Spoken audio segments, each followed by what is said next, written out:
Welcome to Know His Love Stories, where we listen to the voice of the Father through his children. Today's story comes to us from Gian. He's originally from the Philippines, and when he was 7 years old, Gian and his family moved to California. After college, he spent almost 3 years with the Culture Project. He married his wife Natalie in 2019, and he's currently serving as the Formation Ministry Director at St. Dominic Savio High School in Austin, Texas. This is a Know His Love story.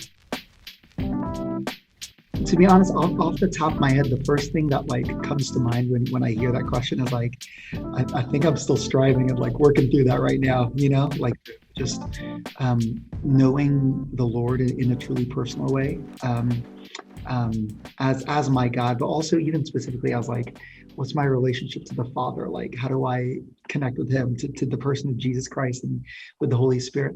That's the first thing that comes to mind. It's very clearly I'm still discovering that.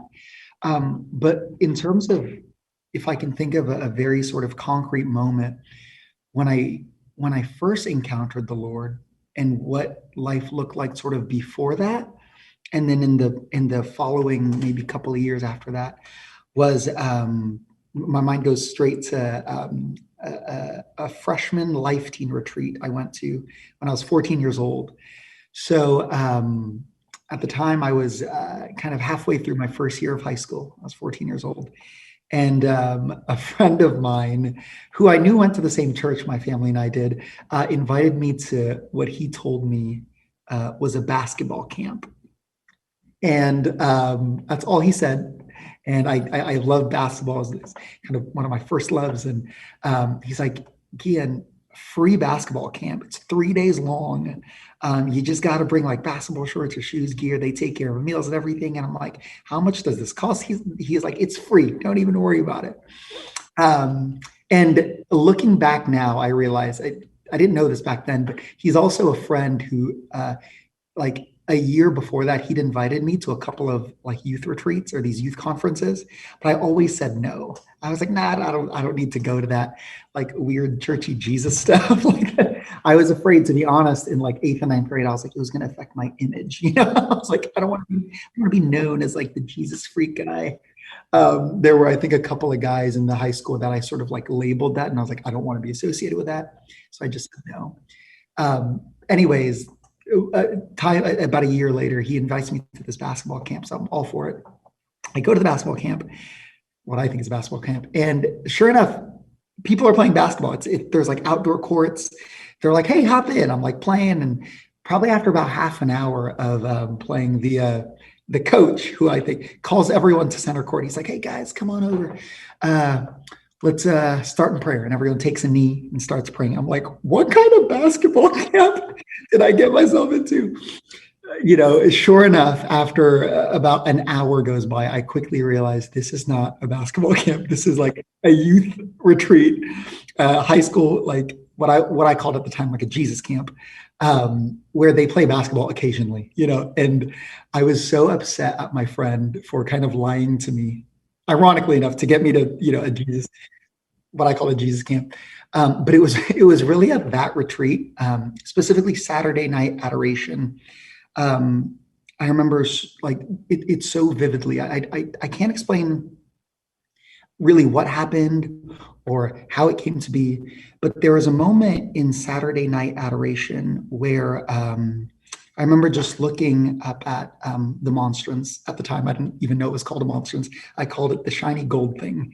I remember looking at the shiny gold thing, and after just staring at it for a while, there was some worship music playing in the background from the youth ministry, music ministry. I remember just having this almost an epiphany. If I've ever had one, that's the closest thing I've ever had to an epiphany, where it was just oh my gosh, that's really you.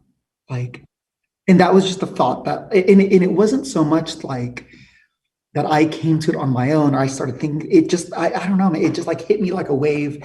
This that's really you, Jesus, that's really you.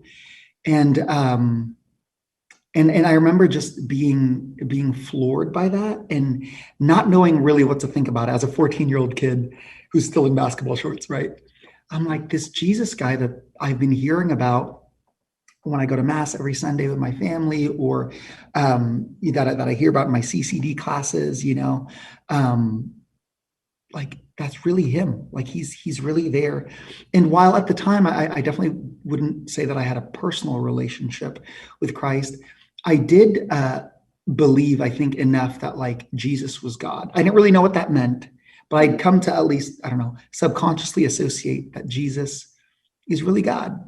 And so that connection of like that, what I would have considered like a piece of bread maybe previously, that like the Lord was really there, was a really like shocking kind of moment for me.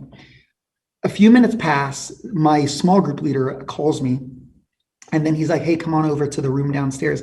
You don't need to be worried or anything. We're just going to pray with you." And so I said, "All right, no problem." And so he leads me to this room where he's like, no big deal, nothing formal, just relax. But I see in the room, there's like a chair in the middle of the room where I know I'm going to sit. There are a couple of other people from our small group there, some of the other young adult leaders who are there. It's super welcoming. And they're just like, "Hey, we just want to pray with you. If you want to sit down, let us know anything we can pray with you, pray for you." And I said, "Sure." And all these people I'd really just met the day before, right? That Friday afternoon beforehand. And I was like, "Yeah, if you could just pray for my parents, my siblings, school." I kind of said school casually, but in my head, it was like, there's this girl I really like. I need her to like me. But in my head, I just pray for school. I still remember that. And so they're like, "Yeah, sure, no problem." So I sit down, and then they begin praying for me. And I don't know why, but I remember just feeling like physiologically, like in my body, I felt this like warmth emanating from my chest. And I just started to like weep as I started listening to their prayers. I think a part of it was just being overwhelmed by the idea that these strangers who met me a day before cared about me enough to pray for me and my family and my family's well-being. And I could just tell from the way they were praying, like these people really want what's best for me, really care about my family. They've never met most of them, but they're really praying in such a way where they genuinely want like them to be blessed. And that was a wild experience for me. And I think towards the end of that prayer, they asked me to say a little prayer of my own out loud if I wanted to, or in silence. I don't remember the exact words I said, but I remember feeling just the sense of, oh, like Jesus, this is what it feels like to be loved by you. Just this sense that like everything's going to be okay. And like you really, really care about me in a way, in a similar way to how these strangers showed that they really care about me over the course of a little over 24 hours. And so there was that very clear connection there of like, wow, like Jesus, that's what your love is like. Like I may feel like you're someone I'm just learning about for the first time or meeting for the first time, but you really care about me that much. And then I went back to adoration. And I would say that's one of the first times where I really kind of talked to Jesus the way you talk to maybe a friend or a family member you trust. Just going up to him and just staring at the Eucharist, listening to the worship songs, and just like praying and just talking to him, like not in a super formal way like I was taught at Catholic school. Not that that's bad, but it was like for the first time, it was like me speaking, like me really praying with my own words.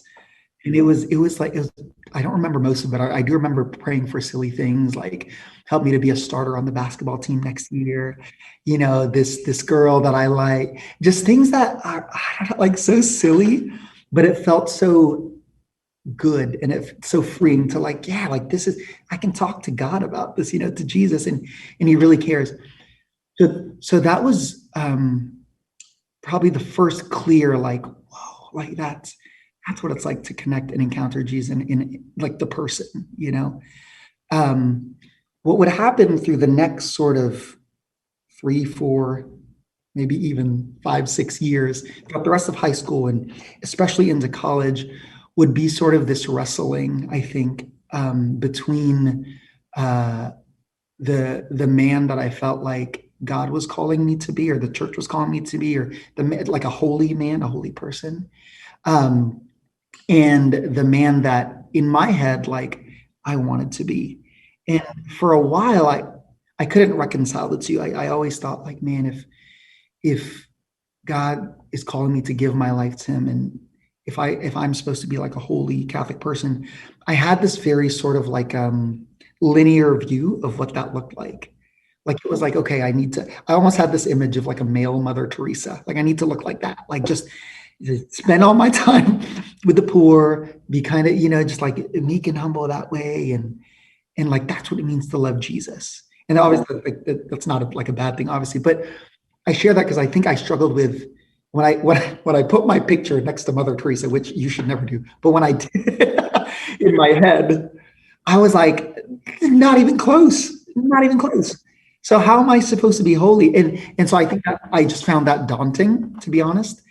And so that's where I like there was this tension of like Jesus, like I believe you're real and I believe you love me, but I don't think that's that Mother Teresa kind of thing. I don't think that's who I am. And so the journey was this sort of this journey, I guess, of realizing like, oh, like my path to being who God's called me to be or created me to be, my own path to sainthood, if you will, is going to look very different, not just from Mother Teresa's path, but from everyone else's. That there's like a unique, unrepeatable way in which I'm made, and that like God rejoices in that. And that was a big kind of a lesson I was learning all throughout high school, college, even up to now. And I think the specific ways in which that sort of manifested itself most deeply, in particular, were in times when I felt like I was struggling with sin, or times when I just wasn't proud of myself for something I did. I struggled with lust a lot, and still struggle with the sin of lust now, and just how to sort of manage, or how to express or live out or experience the attraction to women, and just um, always being so like captivated by their beauty, even from when I was young. I remember a fun story from when I was like 9 years old, but I won't share that right now. Um, and just feeling like, Lord, like I feel like this struggle with lust. I feel like my bisexuality in a real way is something that's almost like taking me away from you. And so, especially the first couple of years of college, I would always say this prayer, like, Lord, make me pure, make me pure. And I thought that the way the Lord would answer that prayer would be to kind of just strip me of all like passion and all sexual desire. But after a few years, I realized like, no, he's definitely not taking away the sexual desire. If anything, it's that desire is growing more and more. Um, and so it was sort of in that context, I would say, late in high school, early in college, where this sort of, to go back full circle to your question, where this sort of coming to the Lord to know that like he loves me in a personal way, like as I am, but loves me kind of too much to leave me there. It was like this very clear thing of like almost Jesus was like, like I love you exactly as you are, but like I love you too much to leave you there, and because I love you, I'm calling you higher, higher. Um, and so there was this constant sort of like um, striving for, you know, striving for virtue and striving to love God better, but also trying to wrestle with this truth that like I don't have to get to level X or Y or Z of holiness to be loved perfectly by God already. And that's something that even today I'll talk to my spiritual director about all the time, of like where's that tension of like always striving to be the saints we're called to be, but not from a place of fear that if I don't reach this, God's not going to love me, but more from the place of, because God loves me so much, it's my privilege and my duty and my right to strive for holiness. And that's easy to say, I think, super difficult to do. And the sort of knowing Jesus in a really personal way has been sort of my, just what I fall back to each time that sort of core theme comes up in my prayer life and just in my walk with him. So I think the first phrase that comes to mind, as maybe cliche as it sounds, is like, to be a beloved son of God means I'm loved no matter what. And so, again, even when I feel myself or hear myself saying that, I'm like, I know that in my head to be true. Uh, but I think it's a difficult place to live from in the heart, to live from that place. But I believe that's what it means, that this this truth that I think those of us who learn to, over time by God's grace, learn to live from that place of true sonship, as men, are really like the most free people, right? In the sense that they're like, I just think about some of the stories of the saints, right? Whether it's St. John Paul II or St. Francis or St. Augustine, and I look at the lives they lived, and there's just this very real sort of like detachment from the world, but also still a very clear realization that we're here and we're called to like witness to Christ, but not be attached to it. And I'm like, that has to come from a place, I'm guessing, where they just knew first and foremost, like at the core of their identity, at the core of who they were sons of a father who loved them and who was totally in control and had their backs no matter what. And so they could, they could they could do the most courageous things or do the most humble things, and it just was not acting from a place of what's the world going to think of me. I mean, I think we all struggle with that to a certain degree, but I think primarily as we grow in our as we just step into our like baptismal character, as we step into our sonship, there's this like living from a place of less concerned or less, primarily just like attached to what are people going to think of me? What is that person going to, or what is this going to do? And it's just more of like, Lord, what are you calling me to do? And how are you calling me to love? So I think that's what it means to be a son of God, or to live from that place at least. My favorite way in which Jesus loves me in a like personal, unique way to me. Okay, this might sound silly, but I think it's the most honest answer I can give. Throughout the day, I'll just have kind of these random, super like random moments or conversations where I'll just bring God into whatever activity I'm doing or whatever thought like I'm having at the moment, right? Whether I'm going for a jog outside somewhere, or I'm working on something at my office, or whatever it is, right? I could be cooking something. And I find that in those moments, like when I bring the Lord into that, and I'll just begin this sort of like conversation with him, and not even in the sense where I'm like hearing him verbally respond to me, but I'm just talking to him. I know it sounds silly, but I feel so loved in those moments because it's kind of just like raw, unfiltered, just like hanging out with a friend, that I recognize is my Lord and my God and my Savior, but allows me to like approach him in that way where like, so here's an example. I was doing a workout a couple months ago, and there was this part of the workout where we had to run for a long time, and I really just did not want to do it. And the whole time I'm like, I was more of jogging, not really running, but the whole time I'm jogging, I was just complaining to Jesus. I was like, Jesus, like, why is running so hard? Like my knees hurt. I'm 30 years old. My knees didn't hurt like this when I was 18. Couldn't you make our knees be strong until we're like 70? Like, what's up with that, Jesus? And I'm like, it's just like this, like the fun, loving kind of, I'm complaining conversation, Lord. But I'm like, Lord, I offer this to you, thank you for the sky. Thank you for the, so just like in random moments like that, where I can just like, I feel like bring him in to what I'm doing and like recognize his presence there, and never feel like I never feel like he's like judging me or coming down on me for being me. Because I tend to think of myself as a pretty weird person. Like I'm kind of a spaz, kind of overly energetic, will like say weird things or think weird things. I whenever I bring that to him in prayer, or even just in spontaneous things of like the day, I feel so loved in that, So as funny as it sounds, almost like in the very weird conversations or things I'll bring to him, I've I've come to know his like specific love for me in that way. And again, not that I'm hearing like a verbal response back from him, but there's just like this deep sense in my heart that like he's delighting in me, and it's this, I don't know how to explain it other than, I don't know, like if we've ever felt it before where like when someone's just with you, they're not saying anything to you, but they're just delighting in you. Like, yeah, like that's what it feels like, and um, so those weird conversations. I mean, another example I'll share is one time in adoration, I was with the Culture Project at the time, and we were in front of Eucharistic adoration. It was our holy hour, and it was probably like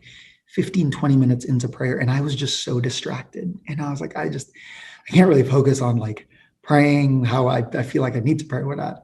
And so I remember just like going from kneeling to sitting down and kind of just like putting my hands like this on my chin and just staring at the Eucharist, and just like this random question came out. I don't know where it came from, but I was like, Jesus, like, did you ever fly? Like just the most random question.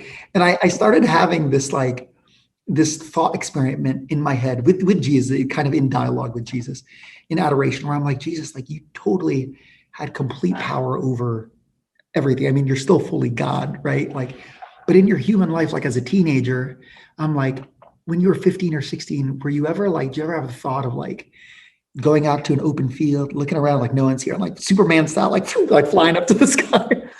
And I remember just having that conversation, probably for a good like 15, 20 minutes with him in adoration, and just smiling at the Eucharist. And everyone around me was like very like deep in prayer, kind of looking solemn.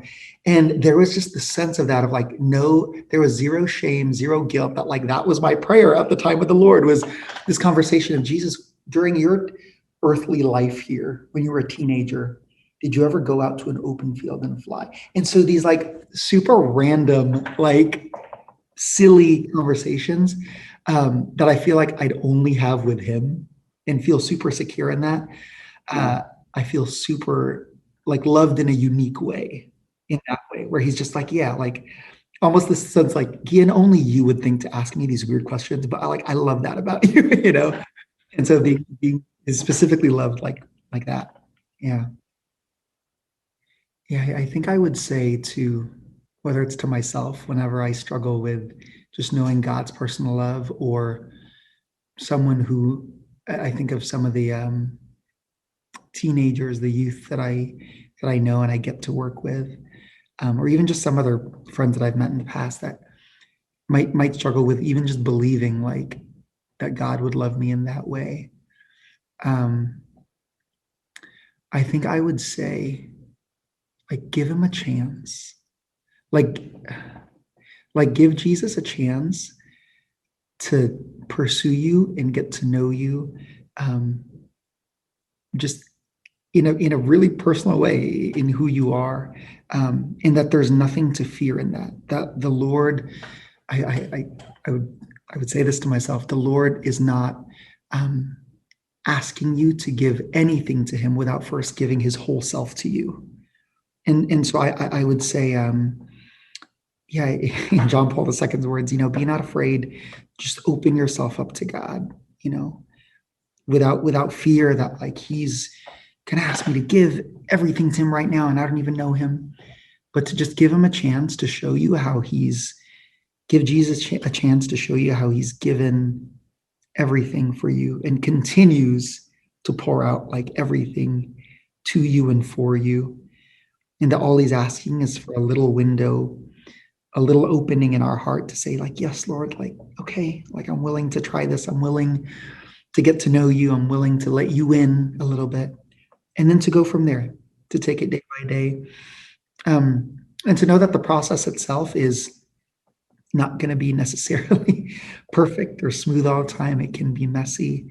And it's a process we'll be going through our entire lives. But it's so worth it.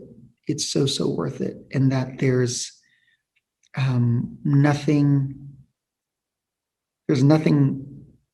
at all in this whole world that could ever compare to just the peace and the satisfaction and the fulfillment, the fullness that comes from knowing Jesus and knowing that He loves us and knowing that He loves you in a really personal way. Like there's nothing, no amount of pleasure or money or fame, as attractive and glamorous as those things are on a daily basis. There's nothing that compares to the quiet, firm, perfect love for that Jesus has for you. And so to give that a chance, because you have nothing to lose, like in a sense, the world and all its riches and all its temptations will always be there, with its loud sort of like, come to me and wanting to consume us. But Jesus will always, always, always fulfill in a way nothing else can't. And so to give him a chance, that's what I would say. Give him a chance. Whether you've opened your heart up to him in the past, open it up a little bit more. Or if you haven't in the past, just open it up a little bit and let him in. You'll never regret it. Thank you for listening to Gian's story. I would love to share your story as well. Please connect with us on social media or by clicking on the Join Us link at knowHis.love.